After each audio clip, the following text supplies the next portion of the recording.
नमस्कार, news of Singrauli के सभी दर्शकों का स्वागत है। हमारे साथ बातचीत करने के लिए भास्कर मिश्रा हैं। कल हम आपको वादा किए थे कि हम भास्कर मिश्रा जी से मिलेंगे और उनसे जानेंगे कि इनके साथ 12 दिन तक जेल में क्या कुछ हुआ और इनकी गिरफ्तारी कैसे हुई। आपको बता दें कि भास्कर मिश्रा SC/ST एक्ट में 12 दिन तक जेल में बिता करके बाहर आए हैं। इनके ऊपर भारतीय जनता पार्टी के विधायक जो देवसर विधानसभा 81 से विधायक हैं राजेंद्र मेश्राम जी, उन्होंने इनके ऊपर SC/ST एक्ट के तहत मुकदमा दर्ज करवाया था और पुलिस ने इनको घर आके गिरफ्तार नहीं किया, ये थाने गए और वहीं से गिरफ्तारी इनकी हो गई। भास्कर जी, बहुत बहुत स्वागत है आपका हमारे चैनल में। धन्यवाद। और आपके दर्शकों को मेरा सादर प्रणाम।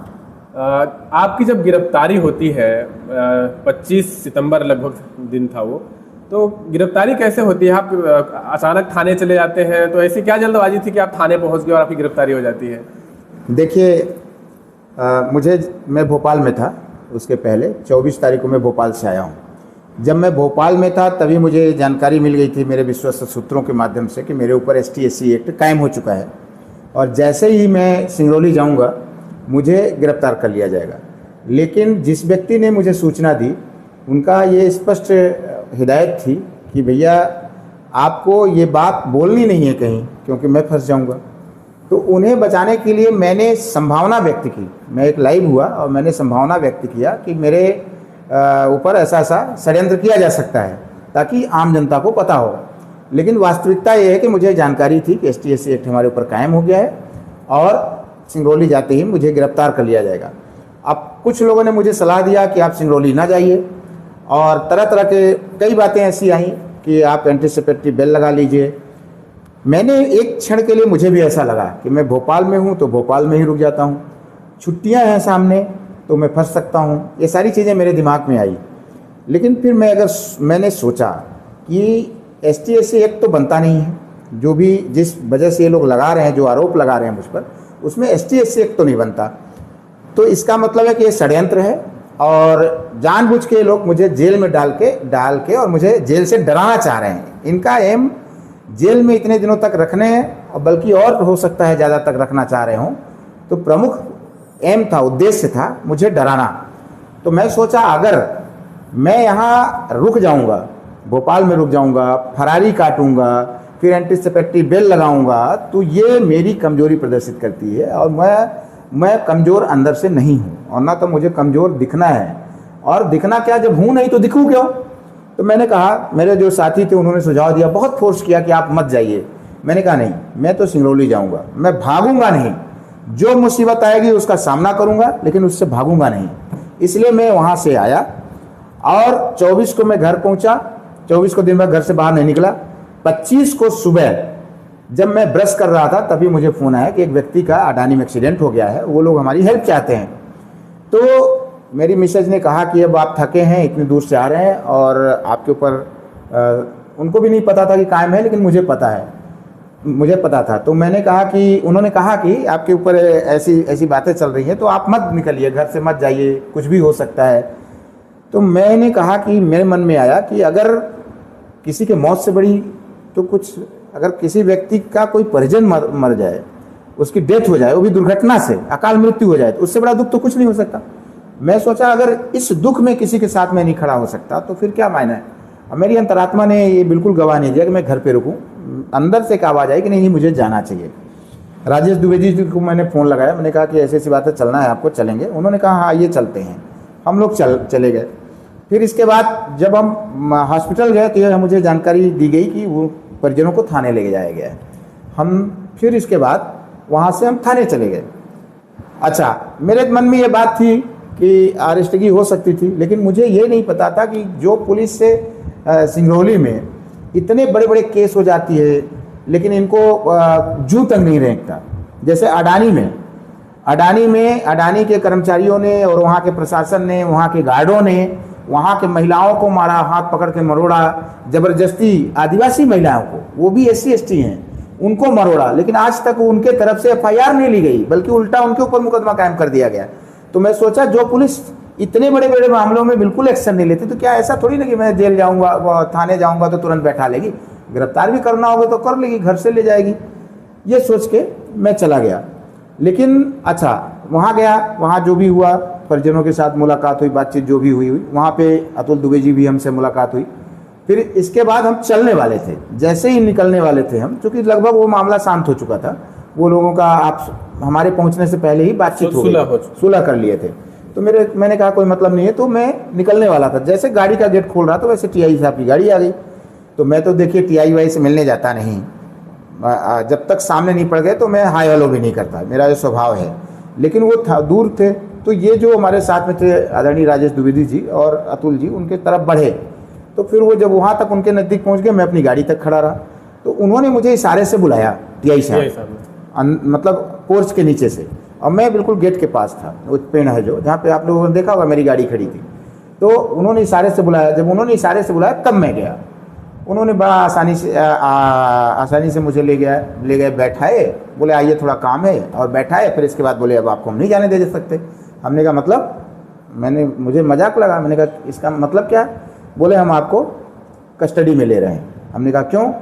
बोले आपके खिलाफ मुकदमा कायम। मुझे पता था कि कायम तो है ही है। तो मैंने कहा आप ऐसे कैसे ले सकते हैं, अगर आपको गिरफ्तार करना है। मैं तो भाई सुबह आगे ब्रश भर करके चला गया था, एक कप चाय पी के, और मैं नाश्ता वगैरह भी नहीं किया था, नहाया धोया भी नहीं था।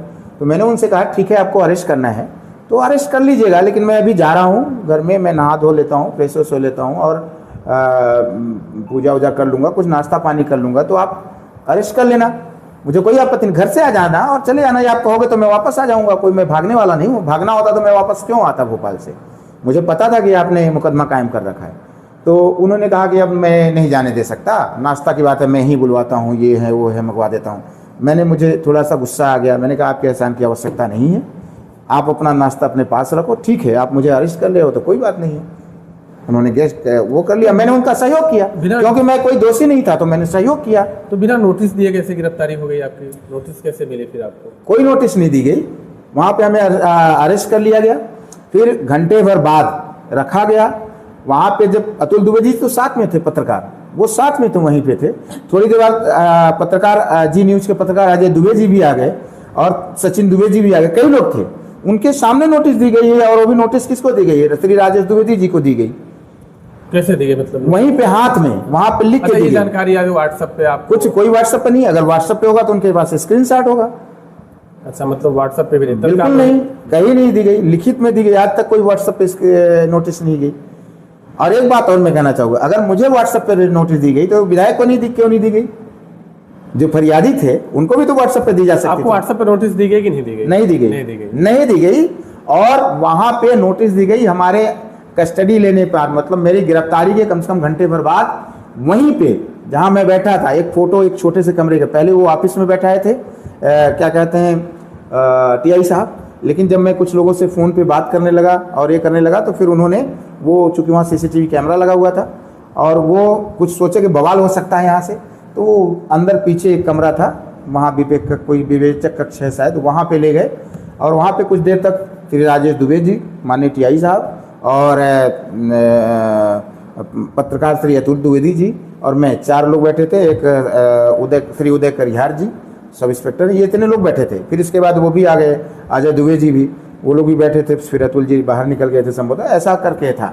उन लोगों के सामने नोटिस दी गई है, 1 घंटे बाद, गिरफ्तारी के 1 घंटे बाद नोटिस दी गई है हमें। अच्छा, इसके बाद फिर आपको कोर्ट ले गए, कोर्ट में फिर क्या कुछ हुआ? फिर इसके बाद जब धीरे धीरे वहाँ पे मेरे ख्याल से अतुल द्विवेदी जी बाहर निकले होंगे, उन्होंने पोस्ट डाली होगी और सबको धीरे धीरे पता लगने लगा। तो धीरे धीरे जब भीड़ होने लगी तो मुझे ऊपर ले गए। एक उदय करिहार जी ने कहा कि मेरी ऑफिस, मैं वहाँ बैठता हूँ, तो उन्होंने अपने ऑफिस में ले गए। और लगभग 1-1.5 घंटे बाद, फिर 2-3 घंटे बाद हमको वहाँ ले गए। उन्होंने अपनी तैयारी की, कागज फाइल बनवाई। कोर्ट में ले गए तो फिर कोर्ट में क्या पुलिस की तरफ से दलील दी गई कि आपको जेल भेज दिया गया, जमानत नहीं मिली आपको? पहली बात तो ये बताया गया कि उनकी तामील नहीं थी, जज साहब ने पूछा। यद्यप जज साहब ने कहा कि ST-SC एक्ट में जो आप लोगों ने किया है, इस तरीके से प्रोसेसिंग नहीं होती है। उन्होंने डांटा और बोला ये प्रक्रिया गलत है। मुझे उम्मीद थी कि जब प्रक्रिया गलत जज साहब ही कह रहे हैं तो मुझे बेल मिल जानी चाहिए, क्योंकि अगर पुलिस की प्रोसेसिंग में गलती है तो पुलिस की गलती, सरकारी गलती की सजा है। इतनी जल्दबाजी में पुलिस क्यों थी? क्या आपको लगता है किसी का दबाव था या क्या था? इतनी जल्दबाजी में पुलिस क्यों थी? स्वाभाविक सी बात है, सत्ता पक्ष के विधायक का मामला था। फरियादी कौन था? फरियादी सत्ता पक्ष का विधायक था। और आप तो विधायक जो देवसर विधानसभा के हैं, 4-5 थाने उधर देवसर विधानसभा में लगते हैं, वहां एफआईआर करवा लेते, बेढन में एफआईआर करने क्या जरूरत है? आप देखिए, ये तो मैंने कहा कि पता नहीं उनको क्या दिक्कत थी, और मैं ये बता रहा हूँ कि इसमें 4-5 लोगों की साजिश है। 2 टीआई उसमें है और 2 नेता हैं, एक भाजपा का छुटपुटिया नेता, एक हमारी पार्टी का नेता है, ठीक है, और 4 लोग ये हैं। अच्छा, आपके पार्टी के भी लोग यस, आपके पीछे पड़े? एक लीडर है। हर जगह हर पार्टी में अपनी पार्टी को खाने वाले लोग होते हैं, अपने पार्टी के लोगों को प्रताड़ित करने वाले लोग हर पार्टी में होते हैं, कोई नई बात तो नहीं है। हमारी पार्टी का भी एक लीडर है, और मैं डंके के चोट पे कह रहा हूँ, मुझे कोई इसमें संकोच नहीं। नाम लेंगे? नाम नहीं लूंगा, क्योंकि आप जानते हैं प्रमाण नहीं होता है। जिस दिन प्रमाण होगा तो नाम लूंगा और प्रमाण आएगा। और दूसरी बात, एक सीएसपी पुन्नू परस्ते, वो है, 5 लोग मिलके हैं, और वो टीआई जो मैं बता रहा हूँ, एक मोरवा टीआई है और एक बैठन टीआई। सबसे बड़ी, और ये जो साजिश रची गई वो मोरवा में बैठ के रची गई, मोरवा टीआई के पास बैठ के रची गई।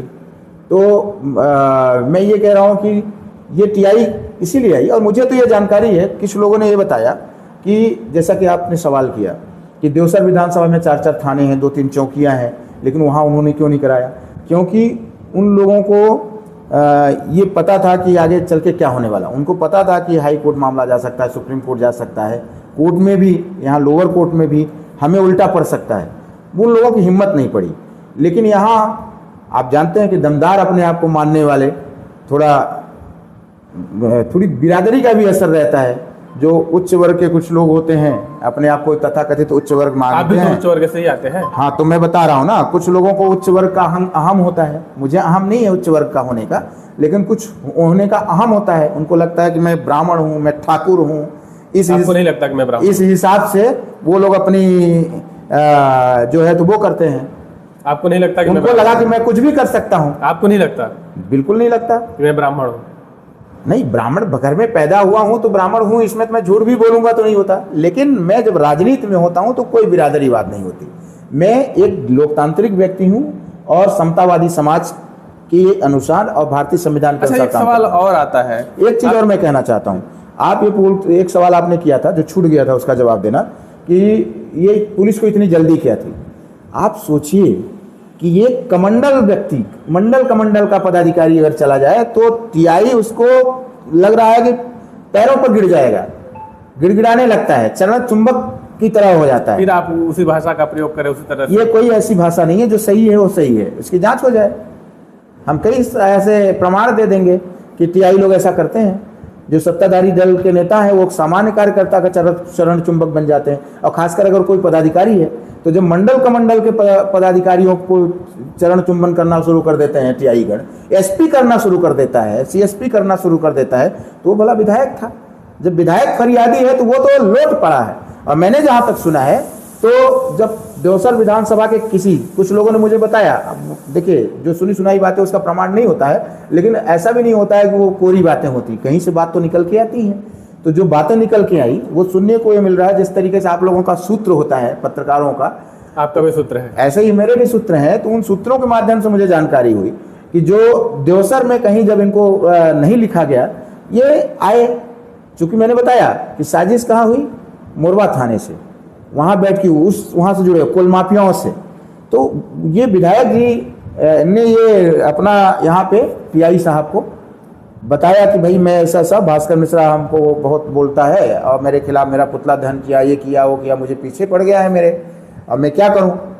तो इसमें मेन चीज़ क्या है, मैंने आपको बता रहा हूं। सिर्फ बैठन में 2 कारण हैं। एक तो टीआई साहब भी उनकी कृपा लेना चाह रहे थे, और मैं बताया कि चाटुकारिता करने की आदत होती है, वो संवैधानिक कानून नियम उनके लिए कोई मतलब नहीं रखता है। और दूसरा पीएस प्रस्ते, वो तो स्वाभाविक सी बात है, बताते हैं हमको कि 2 ही लोगों के मत्थे यहाँ रुके हुए हैं, एक देवसर विधायक और एक संभवतः श्रीमती राधा सिंह जी जो कि मंत्री महोदया हैं।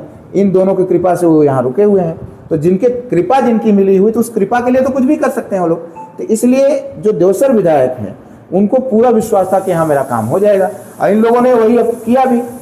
क्योंकि उन्होंने साफ साफ कहा कि आप एक कोरे कागज में साइन करके मुझे दे दीजिए और बाकी हम सब कर लेंगे। ये मुझे अंदर से सूचना है, जो हमारे सूत्र बता रहे हैं कि ये टीआई महोदय और सीएसपी ने कहा। अब टीआई कहा कि सीएसपी ने कहा, लेकिन इन दोनों में से एक ने कहा कि आप कोरे कागज में केवल एक साइन करके दे दीजिए, बाकी हम बना लेंगे। और उसी तरीके से किया गया। क्योंकि जब मैंने FIR किया, जब हमारे ऊपर FIR हुई, मैंने पूछा कि आप ST/SC एक्ट तो बनता नहीं, आप कैसे इसमें कर लिए।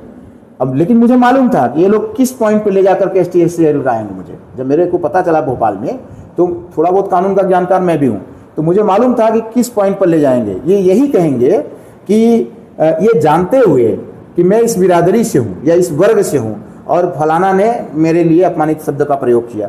जाति का नाम तो हमने लिया नहीं था, लेकिन इसमें भी कई तर्क हैं, कई ऐसे फैक्ट हैं जो इस तर्क को काटते हैं, लेकिन थोड़ा सा इनको पॉइंट यहाँ मिलता था, तो इसी के बेस पे इन्होंने लगा दिया। हालांकि इसमें लगता नहीं, हाई कोर्ट और सुप्रीम कोर्ट में धज्जी उड़ जाएगी इनके इस लेख का, जो इन्होंने लिखा है इसकी धज्जी उड़ जाएगी, और आज नहीं तो कल ये न्याय मिलेगा, सबके सामने होगा। और TIओ की क्या हालत होती है आप देखते रहिएगा। जिसका साइन होगा उसमें ना, जो FIR किया होगा, जिसकी साइन होगी, वो तो 100% सस्पेंड होगा और हो सकता है टर्मिनेट हो जाए। आप देखते रहिएगा, समय आएगा, पूरी सिंगरौली देखेगी। लेकिन इस पॉइंट को पकड़ के इन लोगों ने लगाया। तो मैंने उनसे कहा भी कि मैंने जाति के तो आज तक मैं नहीं जानता किस बिरादरी के हैं, मैंने तो जो है केवल जो है विधायक समझ करके कहा, और वहां अगर कोई और विधायक होता तो भी मैं कहता। अब आप सोचिए, अगर कोई जनरल कास्ट का विधायक होता तो मैं क्या नहीं कहता, तब भी मैं कहता। अगर उस वहां दुर्घटना होती तो मैं सांसद को नहीं बोला, मैं सांसद को बोलता हूँ, जनरल कैटेगरी के हैं तब पर भी बोलता हूँ। एक फुल लाइव मैंने किया था, जिसको मेरे ख्याल से कुछ लोग गए थे सांसद मदद मांगने कि विधायक को फोन करके बोलिए कि तामीली कराएं, तो उन्होंने हमारा वीडियो दिखाया कि हमारे खिलाफ भी ये बोले हैं। तो सांसद ने तो हम तो खुद से बोला था। आपके सूत्र बड़ा टाइट है, बहुत हैवी सूत्र है। सांसद जी से गोपनीय बात होती है, वो आपके पास आ जाती है। बिल्कुल होगी, क्यों नहीं। पॉलिटिशियन का क्या मतलब है, अगर हमारे पास सूत्र न हो, हमारे पास तथ्य ना हो, तो एक पॉलिटिशियन का होने का मतलब क्या निकलता है। अच्छा, एक सवाल और एक चीज और बता दूं, हर सिस्टम में अच्छे और बुरे दो लोग होते हैं, ऐसा नहीं।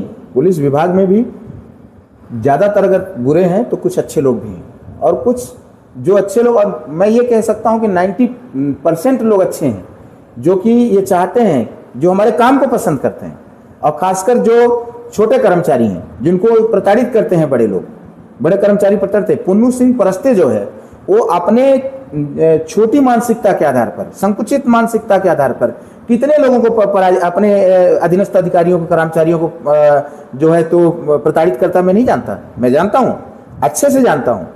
और सच पूछा जाए तो वो जिस दिन चले जाएंगे, उस दिन बहुत से प्रमाण ऐसे पुन्नू सिंह परस्ते के खिलाफ मिलेंगे कि जिस दिन उनकी फिर हो सकता है वो पूरे रहेंगे तो मध्य प्रदेश में ही।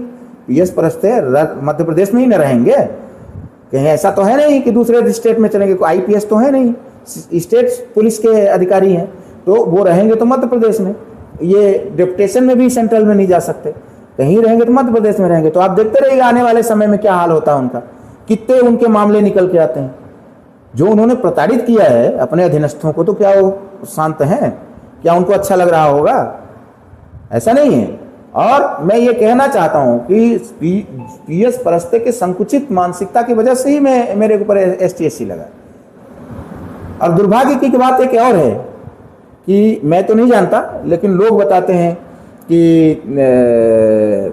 हालांकि मुझे किसी के जाति और धर्म से लेना देना नहीं है, मैंने बताया कि मैं लोकतांत्रिक विचारधारा का व्यक्ति हूँ, लेकिन जो देवसर विधायक हैं, एक तर्क ये भी बनता है, लॉजिक बनता है, यद्यप मुझे अच्छे से पता नहीं है, लेकिन लोग कहते हैं कि जो देवसर विधायक हैं वो हिंदू धर्म से भिन्न धर्म अपना लिया है। ऐसा अगर है, मैं क्लियर नहीं हूँ, मैं फिर बता रहा हूँ, जो सुनी सुनाई बात मैं बोल रहा हूँ कि वो उन्होंने हिंदू धर्म से भिन्न धर्म अपना लिया है।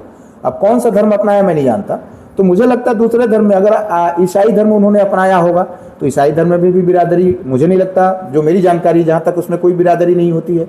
जब उसमें बिरादरी नहीं होती है तो फिर ST/SC कैसे लग सकता है मेरे ऊपर? एक बात, वो ST कैसे हो गए? और दूसरी बात, अगर बौद्ध धर्म उन्होंने अपनाया होगा तो उसमें भी कोई बिरादरी मुझे लगता कि होती है, तो फिर SC/ST कैसे हो गए, वो SC कैसे हो गए? और सच पूछा जाए, अगर उनके अगर उन्होंने धर्म अलग अपनाया तो मैं नहीं जानता, तो फिर कैसे बोल रहे हैं? कुछ लोगों ने मुझे कहा, उसके आधार पर मैं कह रहा हूँ। ये मैं गलत भी हो सकता हूँ, मैं बार बार कह रहा हूँ, मेरे पास कोई प्रमाण नहीं है। तो उसमें क्या है कि अगर ऐसा है तो फिर तो कोई चुनौती देगा तो उनकी विधानसभा भी चली जाएगी, क्योंकि दूसरे धर्म में, उस धर्म में कैसे वो साबित करेंगे कोई SC है? बौद्ध धर्म में तो मुझे नहीं लगता कि कोई जाति बिरादरी की बात होती है। इसीलिए तो लोग धर्म चेंज करते हैं, क्योंकि वहाँ समानता की बात की जाती है, तो हो सकता है इसी वजह से धर्म लोग चेंज करते हैं। लेकिन मैं जहाँ तक जानता हूँ तो अगर उन्होंने किया है, अगर मैं कह रहा हूँ बार बार कि अगर उन्होंने धर्म चेंज किया है तो मुझे जानकारी नहीं है, तो फिर कैसे, कई चीज़ें ऐसे सवाल उठता है। कुल मिलाकर के देखिए, सही पूछा जाए तो पुलिस ने इन्वेस्टिगेशन नहीं किया और पूर्वाग्रह से ग्रसित थी। वो चाहे सीएसपी पुन्नू सिंह परस्ते ग्रसित रहा हो, चाहे टीआई बैठन ग्रसित रहा हो, लेकिन दोनों लोगों ने कहीं न कहीं इनका इंटेंशन था कि हमें एन केन प्रकार जेल भेजना था। पिछली बार इन लोगों ने भेजा 24 घंटे या 26 घंटे या 30-40 घंटे में मैं वापस आ गया, तो इनको लगा कि कोई फर्क भास्कर मिश्रा को नहीं पड़ा। इनको फिर से इसको 10-15 दिन महीना भर के लिए भेजेंगे तब फर्क पड़ेगा। इनको कुल मिला के हमारे हौसले को तोड़ने का मकसद था। तो इनको जब ये लगा कि इस माध्यम से हम भेज सकते हैं, तो इन्होंने कोई जांच पड़ताल नहीं की और भेज दिया। तो इनको लगा कि भास्कर आएगा, जैसे हर मुकदमे में जो है तो शांत हो जाता है, ऐसे इसमें भी शांत हो जाएगा, ऐसा इनको अंदाजा था। लेकिन आगे आने वाले क्या होगा वो इतिहास रचा जाएगा, लेकिन इस बेस पे बिना जांच के। और विराट जी, आप आश्चर्य नहीं मानेंगे, आश्चर्य मानेंगे कि जो जेल में ना 50 से 60% जो बंदी हैं वो बेचारे पुलिस के प्रताड़ना से, मतलब पुलिस की वजह से बंदी हैं, निर्दोष लोग हैं वहाँ। आप जाकर कभी कैसे कह सकते हैं कि निर्दोष लोग हैं? आप बहुत सी चीजें ऐसी होती हैं जिसके या तो पुलिस के इन्वेस्टिगेशन, मान लीजिए जैसे मेरे ऊपर आरोप लगा, अब ये तो सीधा सा प्रमाण है आपके सामने, मेरे ऊपर आरोप लगा, पुलिस ने क्या सही जांच की, इन्वेस्टिगेशन किया, लॉजिक लगाया? नहीं। अगर उनने इन्वेस्टिगेशन किया होता तो मेरे ऊपर, मुझे जेल में नहीं डालता, मेरी अरेस्ट ही नहीं होती। बहुत बड़ी बात बोल रहे हैं आप। यस, मैं बड़ी बात बोल रहा हूँ। और ऐसे ही कई वहाँ पे बंदी है जिनका केस को इन्वेस्टिगेशन नहीं किया। इसी तरीके से वहाँ पे बहुत से ऐसे हैं जो पुलिस द्वारा फर्जी फंसा दिया गया। आप कलेक्टर की तैयारी कर रहे थे, कोर्ट में जाते हैं, जज के सामने खड़े होते हैं, पुलिस बोलती है कि सर एक आदतन अपराधी आपके सामने खड़ा है, कैसा लगता है उस टाइम पे आपको? बहुत ही खराब लगता है। ये आप सोचिए कि अगर वाकई में मैंने ऐसा कोई अपराध किया होता तो बुरा नहीं लगता, लेकिन एक जनता के लिए, जनता के हक की लड़ाई के लिए जब मुझे आदतन अपराधी बोला जाता है तो बेहद खराब लगता है। और केवल मुझे नहीं लगता, ये मुझे लगता है कि हमारी सिंगरौली की जनता को बोला जा रहा है, क्योंकि लड़ाई तो उन्हीं की है ना, सोच तो वही है। ठीक है, मैं उस सोच को इम्प्लीमेंट कर रहा हूँ, बात अलग है, लेकिन हर सिंगरौली की हर जनता चाहती है कि ये लड़ाई लड़ी जाए, कोई हमारी लड़ाई लड़े। वो पीछे भी खड़ी होती है, खड़े होने का प्रयास भी करती है, तो इसका मतलब है कि वो पूरी सोच जनता की है। और जब मुझे आदतन अपराधी बोला जाता है तो चूंकि मैं उस सोच का प्रतिनिधित्व कर रहा होता हूँ, तो मुझे लगता है पूरे सिंगरौली की जनता को यहाँ की पुलिस अपराधी प्रवृत्ति की बोल रही है और आदतन अपराधी बोल रही है। जबकि वास्तविक अपराधी जो होते हैं, जिसको पुलिस ने पाल के रखा है, बहुत से ऐसे हैं जो चरस गांजा बेचते हैं, कौन बेचवाता है? पुलिस बेचवाती है। बहुत से ऐसे लोग हैं जो डीजल कबाड़ चुरा रहे हैं, कोयला चुरा रहे हैं, ये कौन चुरवा रहा है? पुलिस चुरवा रही है। तो वास्तविक अपराधियों को तो पुलिस अपराधी बना के रखी है, और सच पूछा जाए तो इनडायरेक्टली पुलिस स्वयं अपराधी है, जो कि अपराध का संरक्षण देने वाला भी अपराधी होता है। तो जो स्वयं अपराधी है, पुलिस अपराधी है, यहाँ का प्रशासन अपराधी है, लेकिन वो स्वयं मुझे आदतन अपराधी बताती है, यानी यहाँ की जनता को आदतन अपराधी बताती है। तो बेहद खराब लगता है। और न केवल ये मुझे खराब लगना चाहिए, आपको भी खराब लगना चाहिए, और पूरे सिंगरौली की एक एक जनता को, जो स्वाभिमानी जनता है, उसको खराब लगना चाहिए कि सिंगरौली के जनता को सिंगरौली के पुलिस, सिंगरौली का प्रशासन बार बार आदतन अपराधी कहती है, और उसके बिहाफ मुझे जेल में जज साहब डाल देते हैं। सिर्फ एक ही कारण होता है, ये बार बार पुलिस ये डराती है जज साहब को, ये आदतन अपराधी है, अगर आपने इसको बाहर छोड़ा तो हम लॉ एंड ऑर्डर मेंटेन नहीं कर पाएंगे, लॉ एंड ऑर्डर खराब हो जाएगा, और उसकी जिम्मेवारी आपकी हो। जज भी डर जाता है भाई, इतने बड़े माफिया हो गए आपके। हाँ, पुलिस ने बना लिया। अब ये तो आप तय करोगे कि मैं कितना बड़ा माफिया हूँ, कितना बड़ा क्रिमिनल हूँ, कितना बड़ा आदतन अपराधी हूँ, ये तो सिंगरौली की जनता तय करेगी। सिंगरौली की जनता तो कोई दिक्कत नहीं है। 15 केस लगे हैं आपके। अगर सिंगरौली की जनता को दिक्कत होती मुझसे, वो हमें आदतन अपराधी मानती। 15 केस तो चल रहे हैं। आप सुनिए, अगर आदतन अपराधी मुझे मानती तो इतने लोग मुझे जेल से छुड़वाने जाते। जितने दिन मैं जेल में था तो बाहर आकर पता चला, जेल के अंदर तो कुछ पता नहीं होता नहीं, लेकिन जब पूरी कहानी मैं सुन रहा हूँ तो मुझे लगा कि मेरे पीछे कम से कम न तो हजारों लोग, अब पूरी सिंगरौली की जनता परेशान थी कि कब भास्कर मिश्रा निकलेंगे। तो मैं अगर अपराधी होता, ये तय करता, ये साबित करता है कि मैं बिल्कुल अपराधी नहीं हूँ, बल्कि मैं क्रांतिकारी हूँ। सिंगरौली की जनता ने मुझे क्रांतिकारी समझा है। ये बात क्रांतिकारी से एक बात मैं याद अपराधी है। नहीं हूँ, लेकिन सिंगरौली की पुलिस और सिंगरौली का प्रशासन, चूंकि स्वयं उसकी मानसिकता आपराधिक है, पुलिस, सिंगरौली की पुलिस और प्रशासन की और सत्ताधारी नेताओं की मानसिकता आपराधिक प्रवृत्ति की है, तो उनको सामने वाला अपराधी ही दिखता है। जो अच्छा काम करता है वो अपराधी दिखता है, और बाकी अपराधियों को तो खुद ही संरक्षण दे रहे हैं, वो खुद अपराधी बना। हमारे पास एक पोस्टर है आपका, जो आप जेल गए तो लोग स्लोगन चला रहे थे। ये देखिए, इसमें लिखा हुआ है देवसर विधायक जीरो है, भास्कर मिश्रा हीरो है। जब आप जेल गए तो कई तरह के स्लोगन लोग चला रहे थे और कई तरह के इस तरह से पोस्ट लिख रहे थे। ये स्लोगन आप देखिए और क्या कहेंगे इस स्लोगन पे? देखिए, पढ़िए। देवसर विधायक जीरो है, भास्कर मिश्रा हीरो है। ये तो मैं आभारी हूँ अपनी सिंगरौली की जनता का। जेल से निकलने के बाद भी लोग बोल रहे थे कि भाड़े की भीड़ नहीं है, भास्कर की भीड़ है। क्या कुछ कहेंगे ऐसे? मैं हमेशा एक बात बोलता हूँ कि न तो मैं हीरो हूँ और न तो हमारी कोई भीड़ है। ये सिंगरौली के मुद्दों की भीड़ है, और सिंगरौली के जो क्रांति के मुहाने पे खड़ी है सिंगरौली, लोग चाहते हैं कि यहाँ परिवर्तन हो, उस परिवर्तन की भीड़ है। मैं इस अहम में कभी नहीं रहता और इस भ्रम में कभी नहीं रहता कि वो मेरी भीड़ है। जिस दिन अगर सच्चे सही मुद्दे उठाना मैंने छोड़ दूंगा तो भीड़ गायब हो जाएगी। इतना ज़रूर मुझे संतोष है और इस बात का गर्व भी है कि मैं जो मुद्दे उठा रहा हूँ उसको जनता पसंद कर रही है, और वो जनहित के मुद्दे हैं, और यही मुझे खुशी है और यही मुझे प्रेरणा देती है। 12 दिनों तक मैं जो जेल में था, इसी प्रेरणा की बदौलत में रहा, इसी ने मुझे वहाँ एनर्जी दिया। और यकीन नहीं मानेंगे आप कि जेल जाने के बाद लगभग 8 साढ़े 8 दिन तो मैं उपवास में था। मतलब 9.5वें दिन मैं वहाँ भोजन लिया हूँ, 9.5 दिन तक उपवास में था। तो आप इसके बावजूद भी, और जेल में क्या मिलता है, एक साबूदाना मिलता है, थोड़ा सा मूंगफली मिलता है, गुड़ मिलता है और आलू मिलता है। तो ये खा के मैं, एक टाइम मिलता है शाम को, तो साबूदाना मैं खाता नहीं, और बाकी ये गुड़ आलू मूंगफली खा के मैं 9.5 दिन वहाँ रहा। तो आप ये सोचिए कि ये प्रेरणा कहाँ से मिली, कहाँ से एनर्जी मिल रही थी। फिर भी मैं टनाटन था। आप देखें, जिस दिन मैं बाहर निकला कोई समझ में आ रहा था कोई एनर्जी में कमी थी हमारे? नहीं थी, आज भी नहीं है। तो जो है ये एनर्जी कहाँ से आई?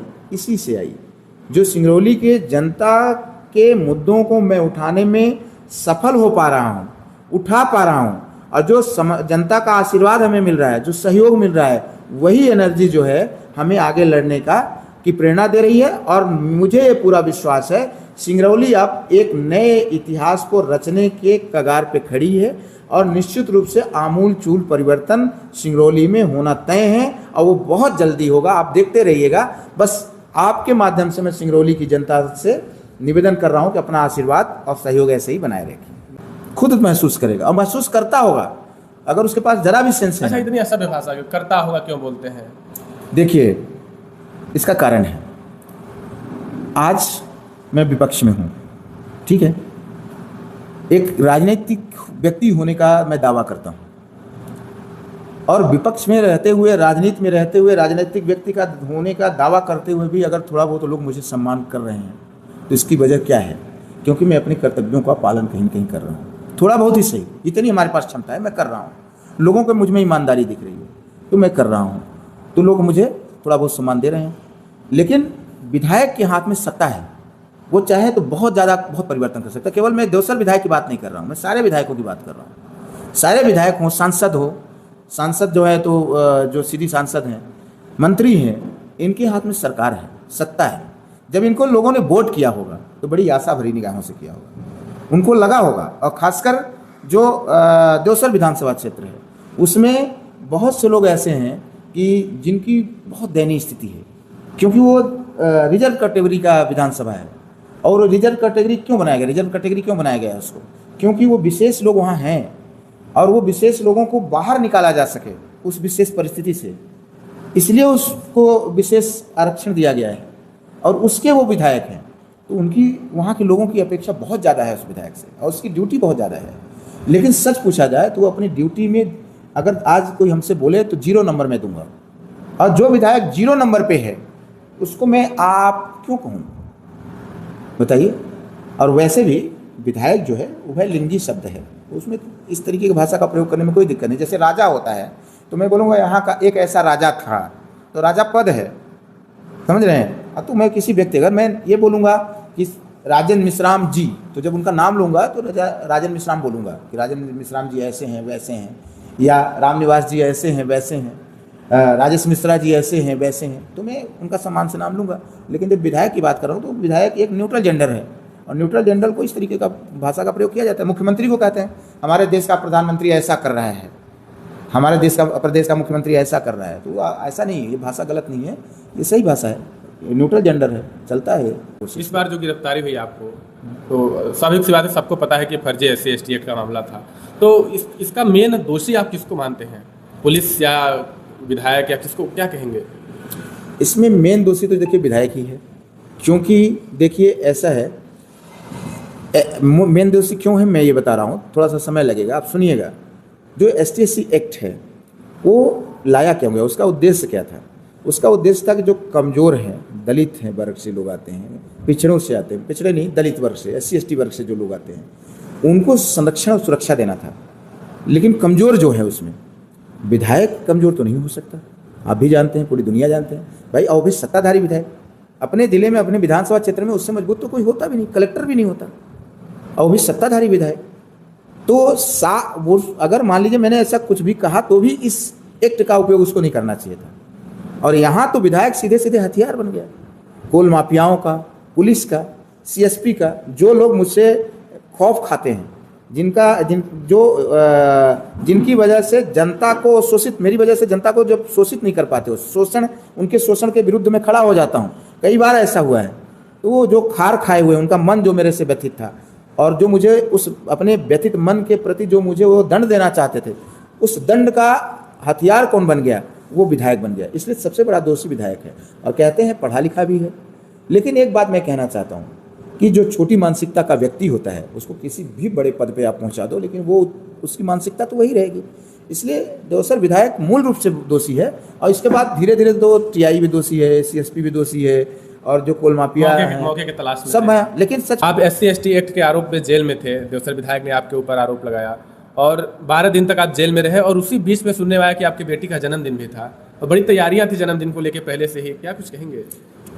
बेटी मेरी 3 तारीख को मुझसे मिलने गई थी, और मुझे याद था, यस, जेल में मेरा परिवार जब मिलने गया पहली और आखिरी बार, तो मैंने उसको बधाई दिया एडवांस में कि बेटा 5 तारीख को आपकी बधाई, आपका बर्थडे है, आप मनाना, और केक मैंने बोल दिया अंकल लोग ले आएंगे आप, और मना लेना। तो वो रोने लगी, बोली, वाइफ भी मेरी बोली कि नहीं, इसने कहा कि जब तक डैडी नहीं रहेंगे मैं अपना बर्थडे नहीं मनाऊंगी, और मेरे से मना कर दी। मैं 3-4 बार उसको रिक्वेस्ट करता रहा, नहीं मैं आप मनाना, कोई दिक्कत नहीं, उसने मना कर दिया, अब नहीं मनाया, और सिर्फ रोती रही। और घर में आकर के बाद में मुझे पता चला कि 5 तारीख को सिर्फ वो रोती रही। और वही नहीं, विराट जी, उसने मुझसे कहा था, इस बार विशेष तैयारी क्या थी मैं आपको बताता हूँ, कि पहले से उसने कह रखा था कि डैडी इस बार मुझे ऐसे कुछ जो ज़रूरतमंद बच्चे हैं, ज़रूरतमंद लोग हैं, उनके बीच में हमें अपना बर्थडे मनाना है। और ये आपको बता दूं, शुरू से मेरी बेटी तामझाम से बहुत दूर रहती है, मेरी ही तरह है। उसका कभी भी मैं वो होटल में नहीं चाहती कि होटल में जाके बर्थडे मनाऊं, या बहुत से लोगों के बीच में बर्थडे मनाऊं। वो या तो फैमिली बर्थडे पसंद करती है, अपने परिवार के साथ एक केक काट के सादा बर्थडे मनाना पसंद करती है, या तो उसका कहना था, इस बार पहली बार उसने हमसे डिमांड किया था कि हम ज़रूरतमंद लोगों के बीच में चलेंगे, वहाँ मुझसे जो हो पाएगा हम चॉकलेट ही बांटेंगे, लेकिन उनके बीच में अपना बर्थडे मनाएंगे। तो मैंने उससे वादा किया था कि बिल्कुल। तो इस बार मैंने उससे सॉरी बोला कि बेटा मैं इस बार आपका वादा पूरा नहीं कर पा रहा हूँ, क्योंकि मैं अंदर हूँ, जब मैं बाहर आऊँगा तो मनाऊँगा।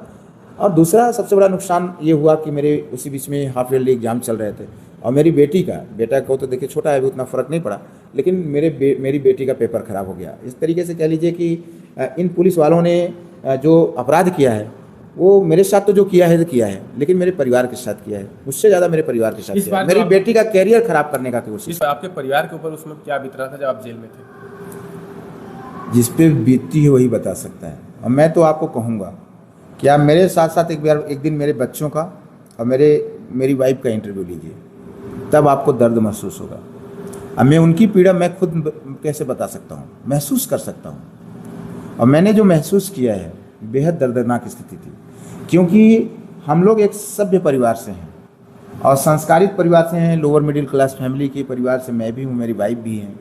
हम लोगों ने ऐसी कोई परिस्थिति कभी झेली नहीं है, और मेरी वाइफ ने तो कभी नहीं झेली।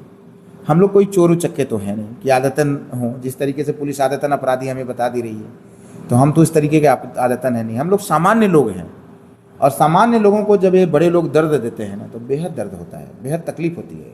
मेरी वाइफ ने तो आपको क्या बताऊं, आने के बाद उन्होंने इस बार कह दिया था कि अब अगर मैं आप जब जेल मिलने गई थी तभी मैं आपको बता रहा हूँ, जेल में जब मिल रही थी तो वो बोल रही थी कि अब मैं आपको यहाँ से लेकर के कहीं दूर चली जाऊँगी, अब मैं सिंगरौली में आपको नहीं रहने दूँगी। ये कई वहाँ पे थे, राजेश द्विवेदी जी थे, वो सुन रहे थे, आप पूछिएगा। उन्होंने कहा मैं आप यहाँ आपको सिंगरौली में नहीं रहने दूँगी और ना राजनीति में रहने दूँगी, अब आपको लेकर के हम यहाँ से दूर चले जाएंगे। हमने कहा जाओगे तो गाँव चलेंगे या कहीं और चलेंगे। बोले अब हम लोग गाँव चलेंगे, लेकिन यहाँ नहीं रहेंगे सिंगरौली में, और ना आप राजनीति में रहेंगे। ये अब देखिए एक मतलब कितनी पीड़ा से गुजरी होंगी। फिर यहाँ आने के बाद बात ये गई, जब यहाँ आने के बाद अब आप सोचिए कि कितनी बातें हुई होंगी, कितनी ये बात में कि आप राजनीति छोड़ दीजिए, जिद पकड़ ली हुआ, उन्होंने जिद पकड़ लिया कि नहीं आपको अब राजनीति नहीं करना है, आपको राजनीति में नहीं करने दूंगी, या आप तय करिए कि मैं या राजनीति। उन्होंने कह दिया दो विकल्प है आपके पास, या तो मैं यानी मेरी वाइफ या तो पॉलिटिक्स। समझ रहे हैं कि उन्होंने कहा कि अगर आप दोबारा जेल गए, चूंकि जेल आप तो चले जाते हो, आप कैसे रहे होते हो ये इसकी भी चिंता, और हम लोग कितने कष्ट में रहते हैं आप समझ सकते हो। बोले एक भी दिन सोए नहीं हैं हम लोग, न मैं सोई न मेरे बच्चे सोए। मेरी सास आई थी यहाँ 5-7 दिन रही, वो भी उनको भी नींद नहीं आई। इतना बड़ा घर, अकेला परिवार। अब मेरे परिवार में और कुछ है, कोई है भी नहीं। मेरे पिताजी हैं, गांव में रहते हैं, एक वहाँ सहयोगी है मेरा जो कि पिताजी को हमारे खाना पीना देता है, बचपन से दे रहा है। मेरी माताजी हम लोग छोटे थे तभी चली गई थी, स्वर्गवास हो गया है उनका, और मैं अकेला भाई हूँ। मेरी दोनों बहन अपने घर में रहती हैं, और यहाँ एक मेरी वाइफ, 2 छोटे बच्चे, इसके अलावा मेरा कोई परिवार नहीं। तो मेरी सास आकर के रही थी, और संयोग से अभी सोचे कि मेरे ससुर साहब भी नहीं हैं, सास भी मेरी विडो हैं, और एक वहाँ घर में उनके कोई नहीं है, मेरा केवल एक साला है। तो एक साला घर में वहाँ अपना घर ताक रहा था, सास मेरी वाइफ के साथ आ गई। फिर मेरी सास आई तो घर में, गांव के घर में ताला लगा के मेरे पिताजी कुछ दिन थे यहाँ थे। तो इस तरीके का मेरा था। और जितने दिन सास थी हमारी वो भी पीड़ित थी, और वो हार्ट की पेशेंट हैं, वो हार्ट की पेशेंट हैं, और उनकी बाईपास, उनके पेसमेकर लगा हुआ है उनके हार्ट में। अब आप सोचिए वो आकर के कितने दर्द में थी यहाँ। और सच पूछा जाए एक चीज़ और बता दूं कि मैं बचपन से ही, मैं बहुत बड़े परिवार का नहीं था। मेरे पिताजी एक शिक्षक थे, सरकारी टीचर थे, इसके बावजूद भी मेरे को उन्होंने बहुत सुख से रखा। आप यकीन नहीं करेंगे पिराग जी कि मैं स्टूडेंट लाइफ में एसी में रहता था, आप यकीन नहीं करेंगे। और जेल में मतलब मैं स्टूडेंट लाइफ जब कॉलेज में मैं था तो मेरे घर में एसी लगा हुआ था। मैं दिल्ली में था तो मैं अपने रूम में एसी लगा के रखा था। ये बात अलग है कि वो दिल्ली में जो था मेरी एसी खुद की नहीं थी, मैं जो पार्टनर था उसने खरीदा था, लेकिन मैं भाई उसका उपयोग तो मैं भी करता था। लेकिन जब मैं स्टूडेंट लाइफ में मतलब कॉलेज में था तो मैं एसी का प्रयोग करता था, इस सुविधा में था। खाना बनाने के लिए मेरी बाई आती थी, वो खाना बनाती थी, बर्तन धुलती थी, सब कुछ करती थी। यानी मेरे परिवार ने इतनी सुविधा मेरे को दे रखी थी, जबकि मेरी हैसियत यह नहीं थी। इसके बावजूद में मेरे पिताजी, मेरी माताजी बहुत देर तक जीवित थी। आप यकीन नहीं करेंगे, मैं रीवा में पढ़ता था। ऐसा कोई दिन, हर तीसरे दिन मेरी माताजी घर से, मेरी बगल से गाड़ी जाती थी चितरंगी से, गांव से बगल से लमसरई गाड़ी जाती थी रीवा। जो लोग चितरंगी के रहने वाले जानते हैं, सभी स्टूडेंट्स का पैसा, रुपया, खाना पीना ये लोग लेके जाते थे। उस समय एक शुक्ला जी और एक चौबे जी कंडक्टर हुआ करते थे। तो ये लोग, मेरा रोड के किनारे घर है, तो हमारा हर तीसरे दिन हमारे लिए माताजी हमारा भोजन पहुंचवाती थी। मतलब बहुत सुविधा में मैं रहा, हमेशा सुविधा। मुझे मतलब लाइफ का कष्ट मैंने बहुत ज़्यादा नहीं देखा है। अब जेल है सिंगरौली, लेकिन इसके बावजूद भी मेरी सास यही कहा करती थी कि, और यहाँ भी मैं जब आया तो कमरे में रहता था, जब किराए के कमरे में, तब भी सबसे पहला काम जो मैंने किया एसी लगवाया अपने घर में, और आज भी एसी का उपयोग करता हूँ। मेरे पूरे परिवार करते हैं। मेरा बेटा अभी भी अगर एसी इतनी ठंडी, मतलब वो सुबह आ जाते हैं, हम लोग कुड़कुड़ाते रहते हैं, लेकिन वो बिना कपड़े का एसी में रहता है। लेकिन अब बताइए, तो यही हमारे परिवार के लोग सोचते थे। अब बताती हैं कि कैसे अच्छा, तब भी मैं बेड में सोता था, चारपाई में कभी नहीं सोया।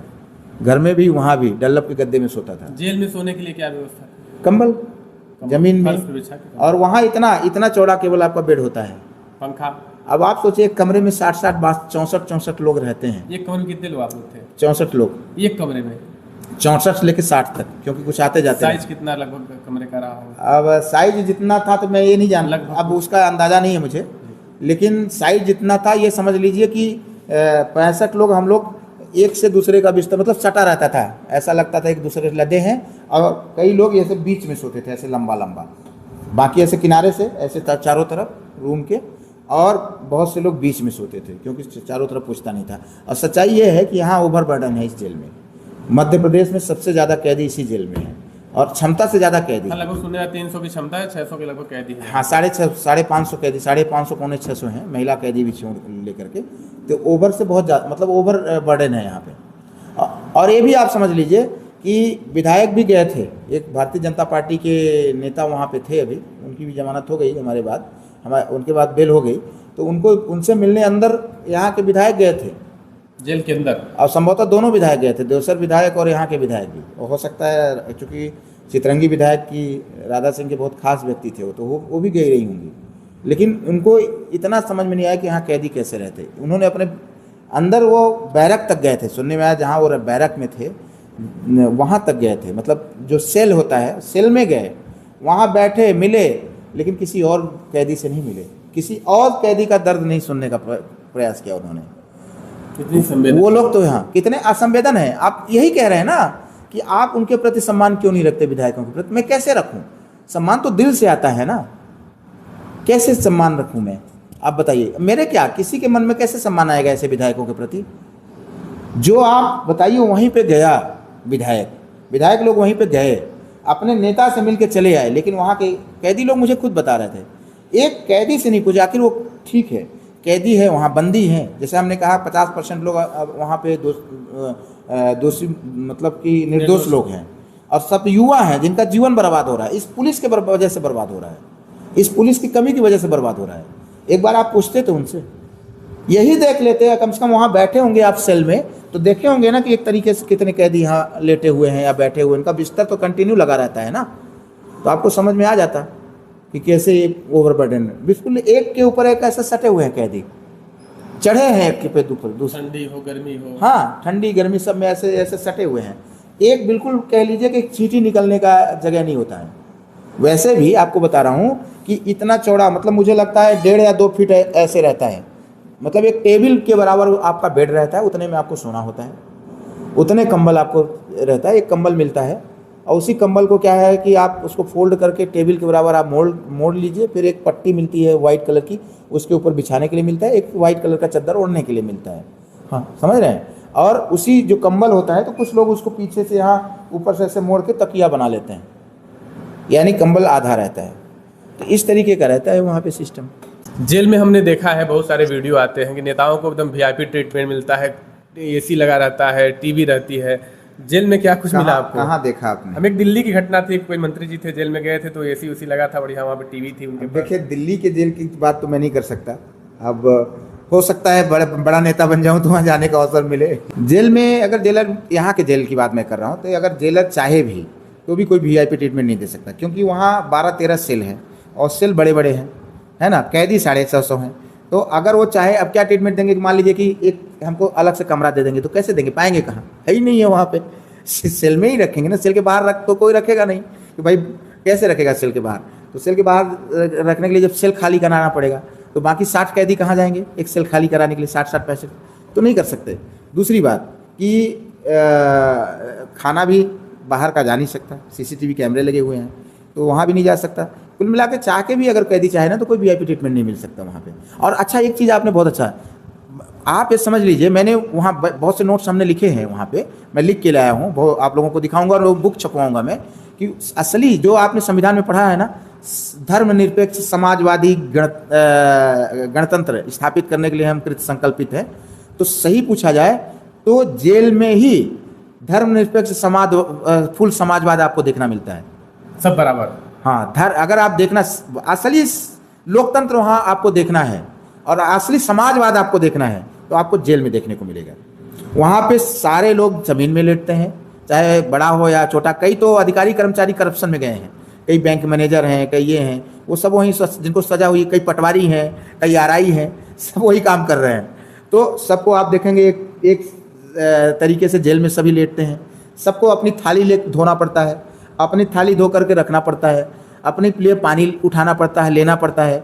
सबको अब थाली लेकर के लाइन लगा के सबको भोजन लेना पड़ेगा। ऐसे थाली लेकर के सब लाइन लगाएंगे और सबको लाइन से भोजन मिलता है। सबको वही भोजन मिलना है जो सब एक ही तरीके का। असली समाजवाद में यही सोच रहा था। जेल में देखिए बहुत कुछ सीखने को मिलता है, इसीलिए नेताओं को जेल जाना आवश्यक होता है। अच्छे नेता को जरूर जेल जाना चाहिए। और मैं तो ठीक है, इन लोगों ने गलत तो किया मेरे साथ, लेकिन एक तरीके से मैं धन्यवाद भी देता हूं कि मुझे बहुत कुछ सीखने को मिला वहां से। अगर भगवान ने, ईश्वर ने मुझे और सिंगरौली की जनता ने कोई ऐसा अवसर दिया कि मैं किसी अच्छी जगह में पहुंचा, राजनीति में विधायक, सांसद, मंत्री, संतरी अगर कभी बना, तो मुझे असली लोकतंत्र, असली समाजवाद की जानकारी है, रहेगी। ये सीखने को मिला मुझे जेल में। अब आप देखिए, अच्छा अब बाहर भाजपा वाले, मैंने देखा, मजे की बात बता रहा हूं आपको, भाजपा वाले बहुत हिंदू मुसलमान करते हैं, लेकिन वहां पे कुछ, मैं नाम नहीं लेना चाहता हूं कि आरएसएस के और भाजपा के जो कुछ अपराध करके वहां लोग अंदर गए हैं, मंडल का मंडल तक रहे हैं, वो लोग मैंने देखा, मैं बात कर रहा था, बहुत एनालिसिस कर रहा था वहां पे, तो मैंने देखा कि वो और वो एक मुस्लिम व्यक्ति, एक मुस्लिम लड़का है, वो और एक या दो, ये बीच में दो भाजपाई थे, संघी थे, मंडल कमंडल वाले, और एक उधर भी मुसलमान, एक इधर भी मुस्लिम। अब आप सोचो, और दोनों बड़े प्रेम से रह रहे हैं, और यही नहीं, बैठ के साथ में खा रहे हैं। कुछ लोग ऐसा होता है कि वहां पे जैसे खाना टाइम टू टाइम मिलता है, 10:30 बजे सुबह भोजन मिल जाता है, 5 बजे के आसपास शाम को मिल जाता है, ठीक है ना। तो कुछ लोग जैसे 5 बजे खाना नहीं खाना चाहते तो अपना लेकर रख लेते हैं, तो वो लोग इकट्ठा लेकर के रखते थे, हिंदू मुसलमान दोनों, और साथ में खाते थे निकाल निकाल के। मैं वही सोचता था कि कितना बेहतर समाजवाद है, और वही असली हिंदुस्तान वहां देखने को मिल रहा था, जो हिंदुस्तान का हमारे असली कल्चर है, जो हमारा अखंड भारत है, सब कुछ जेल में देखने को मिला मुझे, ये आप समझिए। और एक चीज और मैंने देखा कि जेल में आप देखिए कि वही अपराधी जो बड़े बड़े क्रिमिनल हैं, जायसवाल हत्याकांड के क्रिमिनल, वहां इतना बड़ा कांड हुआ था जायसवाल हत्याकांड, जिसको एक गला काट दिए थे, वो एक अपराधी कहेंगे, अब उसको तो सजा मिल गई है, नहीं सजा भी नहीं मिली है, लेकिन वो आरोपी है अभी, मान लीजिए, तो वो हमारे बगल में था। देखने में ऐसा नहीं लग रहा था कि इतना बड़ा आरोपी होगा ये, आप सोचिए। तो लेकिन वही उन्हीं लोगों को मैं देख रहा था कि कितने तरीके से वहां पूजा, किसी बात, सब कुछ वहां पे पूजा प्रतिष्ठा भी होता है, मंदिर बना हुआ है, सारा चीज, तो लोगों का, तो मैं वही देख रहा था, माहौल की बात होती है। यानी आपको बाहर जैसा माहौल मिलेगा वो ऐसा ही युवा डेवलप होता है। आज जो वहां अपराधी हैं, उसके जो ये हमारे 20-22 साल से मध्य प्रदेश की सरकार है ना, और ये जो भारतीय जनता पार्टी की सोच है, वो बहुत से लोगों को अपराधी बना के रखी है वहां पे। कारण यह है कि युवाओं को रोजगार नहीं मिल रहा है। विराट जी, आपको मैं बताता हूं, वहां क्रिएटिविटी आप सुनेंगे तो धन्य मान जाएंगे। जब जेल में ले जाने की, ये बहुत अच्छी बात है, इसको जरूर आप चलाइएगा, लोगों को सुनने को मिलेगा, क्योंकि बहुत से लोगों को जेल जाने का अवसर नहीं मिला होगा, तो उनको लगता है कि जेल में क्या होता होगा। और इस बहुत से लोग चूंकि जेल के अंदर की बात जानते नहीं है, इसलिए डरते हैं जेल से, बहुत ज्यादा डरते हैं कि अरे हमको जेल न जाना पड़ जाए। लेकिन आपको मजे की बात, बहुत अच्छी बात बताना चाह रहा हूं, आपने बहुत अच्छा जिक्र कर दिया कि जेल में सिर्फ आदमी अपना शरीर और दिमाग लेके जाता है, इसके अतिरिक्त तो कुछ जेल में ले जाने नहीं देते, समझ रहे हैं। ब्रश जिब्बी तक आप लेके नहीं जा सकते, प्लास्टिक का ले जाना पड़ता है, ठीक है।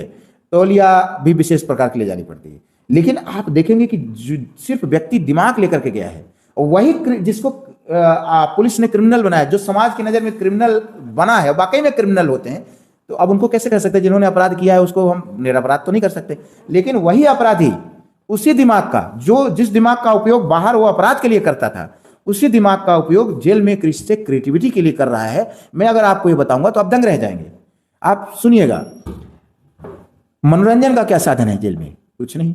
आजकल तो खैर टीवी लगा दिए हैं, टीवी हर सेल में लगा हुआ है, लेकिन टीवी भी कितना देखेंगे लोग, उसको भी टीवी चलने का टाइमिंग होता है, 1 घंटे 2 घंटे से ज्यादा टीवी चलने का प्रावधान नहीं है। लेकिन जेल में बेड़े तो दिन भर रहते हैं, अंदर तो दिन भर रहते हैं कैदी। तो उन्होंने क्या किया, आप सुनिए, कितने मजे की बात आपको बता रहा हूं। लूडो बना लिया है उन लोगों ने, चंदा पासा बना लिया है अपने मनोरंजन के लिए। अब लूडो कैसे बनाया? क्योंकि बाहर से तो कोई चीज अंदर जाती नहीं है, लेकिन फिर भी अंदर रह के उन्होंने लूडो कैसे बना लिया, अब ऐसे कैसे चार्ट बना लीजिए। आप सोचिए, आप सोच सकते हैं कभी, लेकिन कैसे बना लिया? क्योंकि लूडो जो होता है, गोटी जो होती है किसी और चीज की होती है, कोई चीज ले जाने, कंघी तक ले जाने का अलाउ नहीं रहता। हम 14-12 दिन रहे, कंघी नहीं किए थे सर में। शीशा ले जाने का अलाउ नहीं रहता, शीशा नहीं देख सकते आप वहां, थाली में लोग शीशा देखते, ये भी एक क्रिएटिविटी है। थाली में चेहरा देख करके कंघी करते हैं लोग। फिर अब लूडो का बात बता रहा हूं मैं, उन लोगों ने कपड़ा, व्हाइट कपड़ा जो चद्दर होता है, वहां चद्दर फट गया, उस चद्दर को लिया, उसमें जो चाक होता है, चाक जो है वहाँ लिखने के लिए चाक रहता है, कलर्ड चाक रहता है कि कितने बंदी है यहाँ, इस दरवाजा में बदलना पड़ता है, कितने बाहर गए हैं, कितने, पूरा हिसाब लगाना पड़ता है। हर सेल का एक इंचार्ज होता है, एक राइटर होता है। इंचार्ज का जैसे सेक्रेटरी हो वो राइटर होता है, ठीक है। तो इंचार्ज को लिखना पड़ता है, राइटर को लिखना पड़ता है, तो उसके लिए चौक होता है। उस चाक से उन्होंने चिटा बना लिया उस पर, ठीक। अब गोटी की मदद की बात, आप सोचिए गोटी काहे की बनाएंगे वहाँ, पत्थर की, जो लूडा होता है ना, आपने देखा चौकोर टली का, पत्थर का पासा बनाया घिस घिस करके, इतना सुंदर कि आप महसूस नहीं कर पाएंगे। और उसको उन्होंने कलर भी कर दिया है, पेन की जो स्याही होती है उससे कलर कर दिया, और चारों तरफ उसमें बिंदी लगा ली, ठीक है, जैसे 6 पड़ता है, 2 पड़ता है, इस तरीके का पासा बना लिया। और जो गोटियां आप देखेंगे वहाँ प्लास्टिक की चीज़ें ज़्यादा यूज होती हैं, तो जब मग्घा होता है ना, खाना वाना भी मग्घे में लेते हैं, जो प्लास्टिक वाला नहाने वाला जग होता है उसका, तो जो टूट गया जग, उसका जग का गोला गोला काट के उसको घस घस के इतनी सुंदर सुंदर टिकुली की तरह गोटियां बनाए हैं कि आप आश्चर्य, हम तो खुद देख करके चकित रह गए। बैठने के लिए टेबल आप सुनिए कैसे बनाए वहाँ लोग, जो बाल्टी होती है ना, बाल्टी में थाली को उल्टा रख करके टेबल बन गई।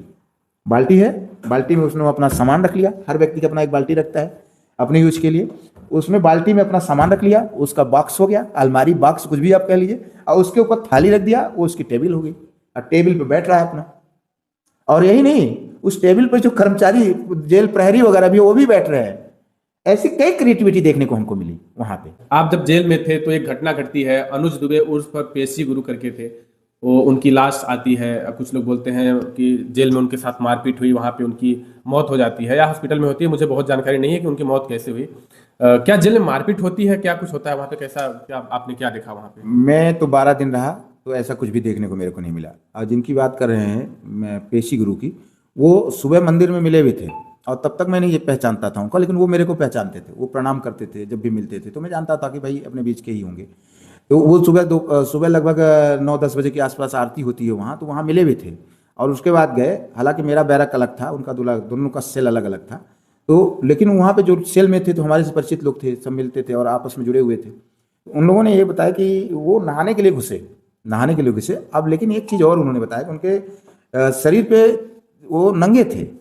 अच्छा, एक चीज़ और होता है, देखिए वहाँ पे जो जेल होती है ना, जेल का जो बाथरूम होता है उसका दरवाज़ा पूरा नहीं बंद होता, आधे में रहता है, मतलब ये कैदी है, दिखते रहना चाहिए एनी टाइम। जेल का ये नियम है कि वो अगर बाथरूम में भी है तो दिखते रहना चाहिए, तो वो तब भी वहाँ लोगों को दिख रहे थे। और वहीं पे पता नहीं क्या हुआ है कि वो लोग वहाँ बताते हैं, कुछ लोग तो देख रहे थे, देखते देखते गिरे हैं, कुछ कैदी बता रहे थे, हमने बाद में रिसर्च किया, लोगों से पूछा कि क्या हुआ, तो उन्होंने बता रहे थे कि वो खड़े थे और उन कपड़े ऐसे रखे थे उस पर, सामने उस पर जो दरवाज़ा था, आधा कटा हुआ दरवाज़ा, और वो पता नहीं क्या हो, किसी से बात भी कर रहे थे और गिर गए, और गिरने से उनको चोट लगी थी, जो लोग चोट लगी पीछे कहीं। अच्छा, मोहम्मद, मारपीट की जो घटना नहीं, कोई नहीं मारपीट, इतना हमको पता चला कि चूंकि जो वहाँ पे एक कैदी था जो कि ट्रीटमेंट दवाई वाई बांटता है, जानता है वो, मतलब वहाँ ऐसा होता है कि जो जिस काम में एक्सपर्ट होता है उसको वो काम दे दिया जाता है जेल में। तो एक कैदी हमारे यहाँ है, 11 नंबर सेल में था, जिसको क्या कहते हैं, तुरंत बुलाया गया कि आनंद फानंद में, चलिए आपको साहब, इमरजेंसी बुलाया गया उसको। तो वो रात में गया, नहीं इमरजेंसी शाम, मुझे लगता है कि 4 या 5 बज रहा था, इमरजेंसी बुलाया गया। तो जब उसको गया और आनंद फानंद में हो गया, तो ट्रीटमेंट उनमें जो भी हो सकता है उसको उठा के ले गए, कपड़े उपड़े पहना के। वो पूरे नंगे थे, बता रहे थे लोग, पूरा नंगे थे। अब क्या कि उस वजह से नंगे थे वहाँ कोई नहीं जानता। तो बाथरूम में नंगे किस, नहाने गए थे, कैसे गए थे भगवान जाने, तो इस तरीके से नंगे थे। तो उनको उठा के कपड़ा वहाँ पहनाया है, जेल प्रहरी और कैदियों ने मिलकर पहनाया, और वहाँ पे जो हॉस्पिटल था पहले वहाँ गए, इमीडिएट डॉक्टर भी आ गए थे, और वहाँ पे उस दिन में डॉक्टर रहते हैं वहाँ पे, एक डॉक्टर, एक कंपाउंडर और 1-2 कैदी, जिस तरीके से जिनको जानकारी रहती है, सहयोगी रहते हैं, तो उस तरीके से थे वो वहाँ पे। तत्काल करके फिर बताते हैं लोग कि तुरंत वो ट्रामा सेंटर में ले गए। मेरे ख्याल से बता रहे थे कि जब ट्रामा सेंटर में आए तब उनकी संभवतः मौत हुई, तब तक सांस। जो अफवाह है बाहर में कि जेल में पुलिस मारती है, तो ऐसा कुछ घटनाएं आपके सामने? ऐसा तो मेरे सामने कोई घटना नहीं घटी मारपीट वाली। और क्या होता है कि डांट फटकार तो लगती ही है, क्योंकि बहुत खतरनाक अपराधी रहते हैं वहाँ। अगर अनुशासन नहीं बनाया गया तो कुछ भी हो सकता है, कोई किसी को मार देगा। तो थोड़ा अनुशासन तो रहता है, बहुत तगड़ा अनुशासन रहता है, इसमें कोई दो राय की बात नहीं। भय तो बनाया जाता है मारने का, लेकिन मारा नहीं जाता है। लेकिन आपके साथ ऐसे कुछ? नहीं, मेरे साथ नहीं हुआ, और मेरे साथ तो हो भी नहीं सकती थी, आप भी जानते थे। नहीं थी। नहीं, मैं हिम्मत तो नहीं कह सकता, क्योंकि 4 दीवारी में कुछ भी हो सकता, क्या कर लोगे आप। लेकिन वो लोग भी सोचते थे, आप धरना बैठ जाते बाहर निकलते तो जेल के खिलाफ? जेल में ही धरना बैठ सकता था, अन्याय के खिलाफ। क्या मैं जेल में रह के डरता क्या? अगर ऐसी कुछ होता तो मैं जेल में धरना बैठ जाता। और ये भी सत्य है कि अगर वहाँ ऐसी घटना घटी होती, मुझे जानकारी होती, तो मैं जेल में रह के इसका विरोध करता। अगर वाकई में मारपीट होती या कुछ ऐसी घटनाएं होती तो मैं जेल में रह के बात करता। हाँ, ये जरूर है कि डांटते फटकारते रहते हैं, बहुत तेज तेज बोलते रहते हैं। आपको डांटे कभी? नहीं, मुझे नहीं डांटे, मुझे नहीं डांटे, लेकिन तेज से मुझसे भी बोलते थे। और वो कैदी ही बोलते हैं, जो सीनियर कैदी हैं जिनकी। आप लड़ते नहीं थे? आप तो लड़ जाते हैं, लड़ाकू नेता है। नहीं नहीं, मैं नहीं लड़ता था। देखिए, जो अनुशासन था उसका पालन करता था। और दूसरी बात ये थी कि अगर गलत होता तो मैं वहीं भी मैं विरोध करता, पर गलत नहीं था वहाँ पे। वहाँ पे ऐसा कुछ नहीं, जो घटना घटी यही रियल घटना है जो वहाँ लोगों ने बनाया, क्योंकि वो 7 नंबर के में कैदी थे, मेरे ख्याल 7 नंबर बैरक में थे, मैं 11 में था। तो मैं तो नहीं था वहाँ, लेकिन जो वहाँ पे थे जिन लोगों ने मुझे बताया, क्योंकि अपने लोग भी बहुत थे, जो मुझसे जुड़े हुए लोग थे, बहुत से लोग वहाँ थे, तो जो उन्होंने बताया तो ये ऐसी घटना घटी है। और एक चीज़ मैंने और देखा, मेरी खुद की तबीयत खराब हुई लगभग 2:30-3 बजे, क्योंकि मैं जब व्रत था, व्रत मेरा टूटा, तो मैं उस दिन दशहरे के दिन शाम को खाना खाया मैं। तो उस दिन खीर पूड़ी और छोला बना हुआ था, समझ रहे हैं। तो 4 पूड़ियाँ मैंने भी खा ली और खीर खा लिया, छोला थोड़ा सा खाया, जो भी मिला वहाँ पे। तो लेकिन क्या हुआ, तो मेरी अचानक गैस बनी, और फिर गैस बनी, रात भर में सो नहीं पाया और पेट में दर्द हो गया। तो मैं नहीं बताया, मैं सोचा क्या दर्द होने के लिए किसी को परेशान करूं। लेकिन सुबह होते होते मुझे बहुत तेज से उल्टी होने लगी। तो जो जेल प्रहरी चारों तरफ जा रहे थे, आवाज़ गई, वो खट से आ गए, और हर आधे 15-15 मिनट में बाहर से प्रत्येक कैदी का हाल चाल लिया जाता है। वहाँ जो अंदर जो रहते हैं कैदी, उनका 2-2 घंटे की ड्यूटी लगती है, वो रात भर ऐसे टहलते रहते हैं, और हर 15 मिनट में बताते हैं कि जैसे 60 कैदी हैं, तो बताते हैं कि बाहर जो जेल प्रहरी, रात में बाहर कैदी कोई नहीं रहता है, चाहे सीनियर हो चाहे, सब अंदर रहते हैं, सेल के अंदर रहते हैं। लेकिन बाहर जो जेल प्रहरी रहते हैं, सरकारी कर्मचारी रहते हैं, सिपाही रहते हैं, वो चलते रहते हैं, ऐसे घूमते रहते हैं, चारों तरफ वो रहते हैं, और पूरा बैरक खुला टाइप का रहता है, मतलब बड़े बड़े जंगले रह गए, खिड़कियाँ लगी रहती हैं, तो उससे देखते रहते हैं कैदियों को। फुल प्रकाश रहता है रात, वहाँ कभी आपको अंधेरा नहीं मिलेगा, फुल प्रकाश रहता है, रात हो चाहे दिन। आप सोगे तो फिर लाइट नहीं बंद की जाती। तो वो बताते रहते हैं, और वो आवाज़ लगाते रहते हैं जो अंदर की कैदी हैं कि 60 बताएंगे 60 कैदी खैरियत साहब, ऐसा वो दिन भर लगाते रहते हैं बहुत तेज से, कि वहाँ अंदर तक आवाज़ जाए एक दूसरे का। हर कैदी, हर बैरक से आवाज़ आती रहती है। तो उसका मतलब यही होता है कि खैरियत सारे लोग हैं कि नहीं, कुछ कोई बीमार तो नहीं। तो जैसे मेरी आवाज़ गई, तो उसने जो इंचार्ज था रिपोर्ट किया कि मिश्रा जी की तबीयत खराब हो गई है।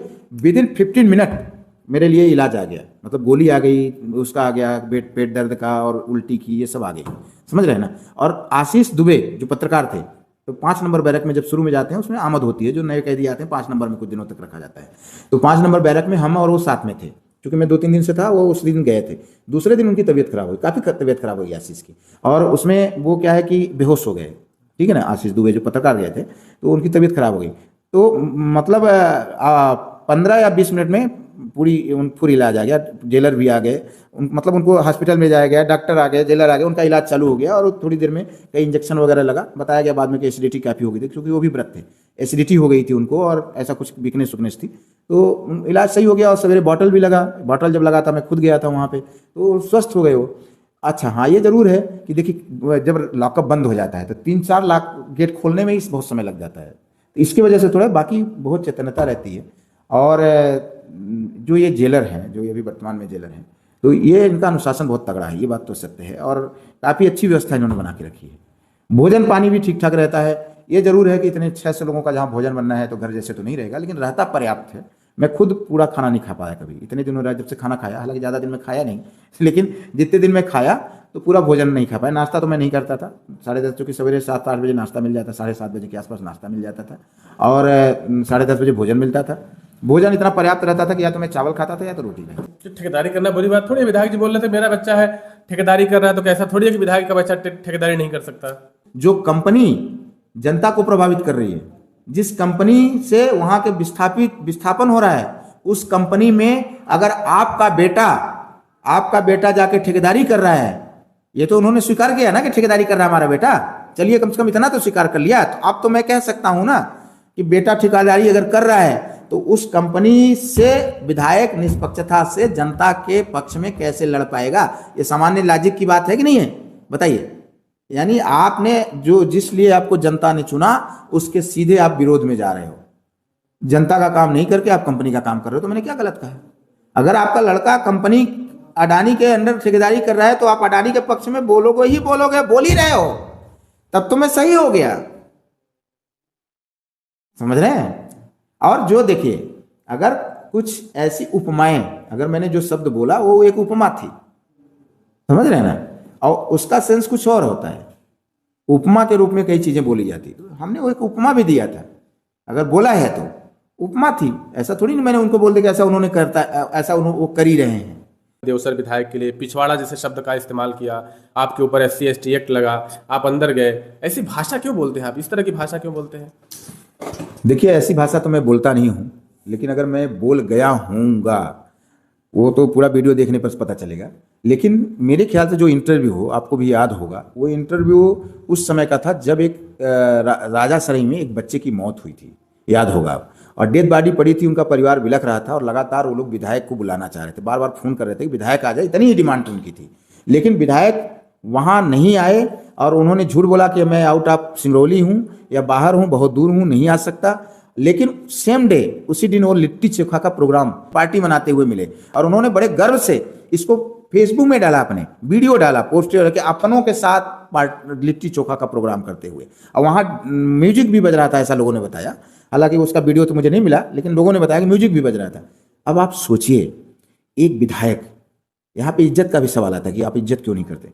एक विधायक, जिस जनता ने आपको चुना, और ये भी बताया जाता है कि जो बच्चा खत्म हुआ उसका परिजन जो है पूरा भाजपा से जुड़े हुए हैं, भाजपा के कुछ पदाधिकारी हैं उनके में, यानी भाजपा के कार्यकर्ता हैं वो लोग। तो जो जनता और जो कार्यकर्ता ने आपको विधायक बनाया, वो उसका बच्चा, 14 साल का मासूम बच्चा, बताइए, जिसका वो क्या बन सकता है? बच्चा कभी हो सकता है इस देश का प्रधानमंत्री होता, हो सकता है कलेक्टर होता, इस जिले का, अपने समाज का नाम रोशन करता।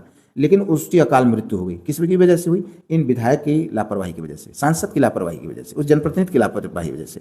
तो इस तरीके से, और वहीं पे वो कहीं पे बैठ के पार्टी कर रहा होता विधायक।